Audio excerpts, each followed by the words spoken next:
നീതി ആയോഗ് നിലവിൽ വന്ന വർഷം 2015 ജനുവരി 1.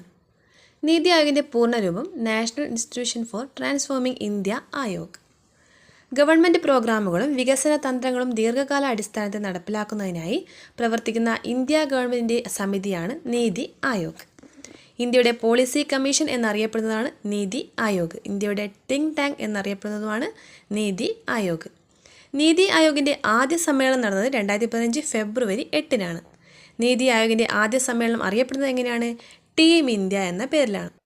നീതി ആയോഗിൻ്റെ അധ്യക്ഷൻ പ്രധാനമന്ത്രിയാണ്. നീതി ആയോഗിലെ ഉപാധ്യക്ഷനെയും ചീഫ് എക്സിക്യൂട്ടീവ് ഓഫീസറെയും നിയമിക്കുന്നത് പ്രധാനമന്ത്രിയാണ്. താൽക്കാലിക അംഗങ്ങളായി നിയമിക്കുന്നത് പ്രധാന സർവകലാശാലകളിലും ഗവേഷണ സ്ഥാപനങ്ങളിലും ഉള്ളവരാണ്.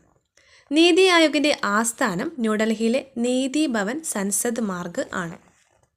നീതി ആയോഗിൻ്റെ അധ്യക്ഷൻ നരേന്ദ്രമോദി, ഉപാധ്യക്ഷൻ സുമൻ കെ ബെറി,